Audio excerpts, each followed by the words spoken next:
ವೇದಿಕೆ ಮೇಲೆ ಆಸೀನರಾಗಿರ್ತಕ್ಕಂಥ ನಿಮ್ಮ ಪಾಲಿನ ನಡೆದಾಡ ರಾಯರು ಅಂದರೆ ನಮ್ಮ ಶ್ರೀಗಳು. ಇವತ್ತು ಶ್ರೀಗಳು ನಿಮ್ಮ ಮಂತ್ರಾಲಯವನ್ನು ನೋಡಿದ್ರೆ ಒಂದು ಭೂಲೋಕದ ಸ್ವರ್ಗವೇ ಧರೆಗಿಳಿದಂತೆ ಪಾಪ ಅವರ ಒಂದು ಅದ್ಭುತ ಒಂದು ಕಾರ್ಯ ಮತ್ತು ಜನಸ್ತೋಮ ಅದನ್ನೆಲ್ಲ ನೋಡಿದಾಗ ನಾವು ಅದೇ ಮಾತಾಡ್ತಾ ಇದ್ವಿ. ನಾವು ರಿಷಬ್ ಶೆಟ್ಟಿಗಳು ಯಾವುದೇ ಒಂದು ಕಾರ್ಯ ಆಗಬೇಕು ಅಂದರೆ ಹಿಂದೆ ಪ್ರಿಸ್ಕ್ರಿಪ್ಟೆಡ್ ಆಗಿರುತ್ತೆ, ಹಿಂದಿನ ಜನ್ಮದಲ್ಲಿ ಬರವಣಿಗೆ ಆಗ್ಬಿಟ್ಟಿರುತ್ತೆ. ಇಲ್ಲಿ ಬಂದು ಸುಮ್ಮನೆ ನಾವು ಆ್ಯಕ್ಟ್ ಮಾಡ್ತೀವಿ ಅನ್ನೋ ಒಂದು ಮಾತನ್ನು ನಾನು ಹೇಳ್ತಿದ್ದೆ. ಹಾಗೆ ಶ್ರೀಗಳಿಗೆ ರಾಯರೇ ಖುದ್ದಾಗಿ ಅವ್ರಿಗೆ ಹಿಂದಿನ ಜನ್ಮದಲ್ಲೇ ಅವ್ರಿಗೆ ಅಗ್ರಿಮೆಂಟ್ ಮಾಡಿ ಕಳಿಸಿದ್ದಾರೆ. ನೀವು ಹೋಗಿ ಮಂತ್ರಾಲಯವನ್ನು ವಿಶ್ವವಿಖ್ಯಾತವಾಗಿ ಎಲ್ಲರೂ ಮೆಚ್ಚುವಂಥ ಒಂದು ಕ್ಷೇತ್ರವನ್ನು ಮಾಡಿ ಅನ್ನೋ ಮಟ್ಟಕ್ಕೆ ಅವ್ರನ್ನ ಕಳಿಸಿದ್ದಾರೆ.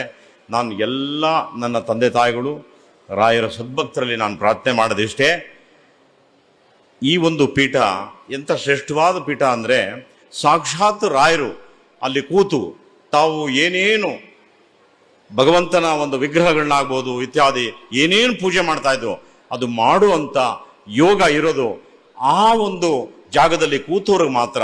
ಹಾಗಾಗಿ ಅವರು ಸಾಕ್ಷಾತ್ ರಾಯರ ಸ್ವರೂಪನೇ ಆಗೋಗ್ಬಿಡ್ತಾರೆ. ನಾನು ನಿಮ್ಮಲ್ಲಿ ವಿನಂತಿ ಮಾಡೋದು ಒಂದೇ, ನಿಮಗೆ ಏನೇ ಸಮಸ್ಯೆ ಬಂದರೂ ನಿಮಗೆ ಗುರುಗಳು ಎಲ್ಲಾದರೂ ಸಿಕ್ಬಿಟ್ರು ಸಾಕು, ಸುಮ್ಮನೆ ಅವ್ರ ಬಾಯಿನಲ್ಲಿ ಒಂದು ಒಳ್ಳೆ ಮಾತು ಕೇಳ್ಬಿಡಿ ಸಾಕು, ನೀವೇನು ಅನ್ಕೊಂತೀರಿ ಆಗುತ್ತೆ. ನಾನು ಒಬ್ಬ ಸಾಕ್ಷಿಯಾಗಿ ಇಲ್ಲೇ ನಿಂತಿದ್ದೀನಿ.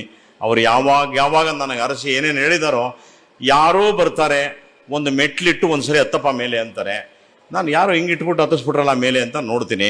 ಆಮೇಲೆ ನೆನಪು ಮಾಡಿಕೊಂಡ್ರೆ ಗುರುಗಳ ಆಶೀರ್ವಾದ ಇದೆಲ್ಲ.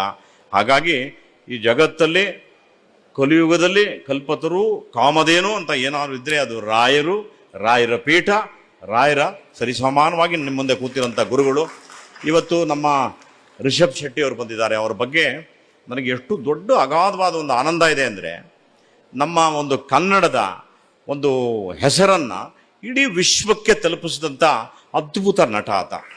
ಎಂತೆಂಥ ಅದ್ಭುತ ಒಂದು ಕಥೆಗಳನ್ನು ಅವರು ಶ್ರಮವನ್ನು ನೀವು ಕೇಳಬೇಕು, ಅವ್ರ ಬಾಯಿನಲ್ಲಿ ಕೇಳಬೇಕು.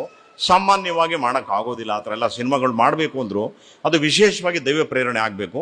ಆ ಥರ ಅದ್ಭುತವಾದಂಥ ಸಿನಿಮಾವನ್ನು ಮಾಡಿ ಕನ್ನಡದ ಸೊಗಡನ್ನು ಮೇಲೆತ್ತಿದ್ರು.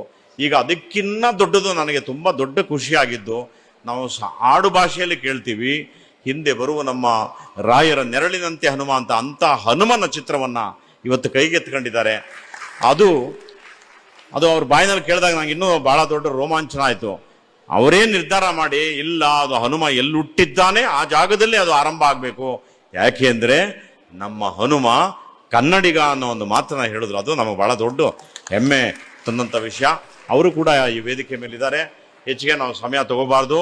ಈಗ ನಮ್ಮ ಸ್ನೇಹಿತರು ರಾಯರ ದರ್ಶನ ಅಂತ ಹೇಳಿ ಒಂದು ಭಾಳ ಅದ್ಭುತವಾದಂಥ ಒಂದು ಆಲ್ಬಮ್ ಒಂದು ತಯಾರು ಮಾಡಿದ್ದಾರೆ, ಮಾಡ್ತಾ ಇದ್ದಾರೆ. ಅನೇಕ ಮಹನೀಯರು ಅದರಲ್ಲಿ ರಾಯರ ಭಕ್ತರೆಲ್ಲ ಒಟ್ಟಿಗೆ ಸೇರಿ ಆ ಕಾರ್ಯಕ್ರಮನ ಯಶಸ್ವಿ ಮಾಡಿಕೊಡ್ತಾರೆ.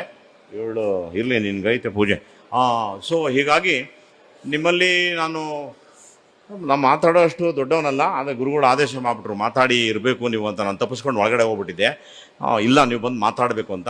ನಾನು ಗುರುಗಳ ಮುಂದೆ ರಾಯರ ಮುಂದೆ ನಾನು ಕೇಳ್ಕೊಳ್ಳೋದು ಒಂದೇ, ಎಲ್ಲೆಲ್ಲಿ ವಿಶ್ವದಲ್ಲಿ ರಾಯರ ಭಕ್ತರಿದ್ದಾರೆ ಅವರಿಗೆ ಯಾವ ಕಷ್ಟಗಳು ಬರದೆ ಮನಸ್ಸಿನ ಎಲ್ಲ ಇಚ್ಛೆಗಳು ನೆರವೇರಿ ಅವರಿಗೆ ಆನಂದ ಸಿಕ್ಕಿ, ಮದುವೆ ಆಗದೆ ಇದ್ದವರಿಗೆ ಮದುವೆ ಆಗಲಿ, ಮಕ್ಕಳಾಗದೆ ಇದ್ದವರಿಗೆ ಮಕ್ಕಳಾಗಲಿ, ನಿಮಗೇನಾದರೂ ಬೇಕು ಅಂದರೆ ರಾಯರೇ ತಂದು ನಿಮ್ಮ ಮನೆಗೆ ಬಾಗಿಲು ಕೊಡುವಂಥ ಸೌಭಾಗ್ಯ ಈ ಕ್ಷೇತ್ರದಿಂದ ನಿಮಗೆ ಪ್ರಾಪ್ತಿಯಾಗಲಿ ಅಂತ ಹೇಳಿ ನನ್ನ 2 ಮಾತುಗಳನ್ನ ಮುಗಿಸ್ತೀನಿ.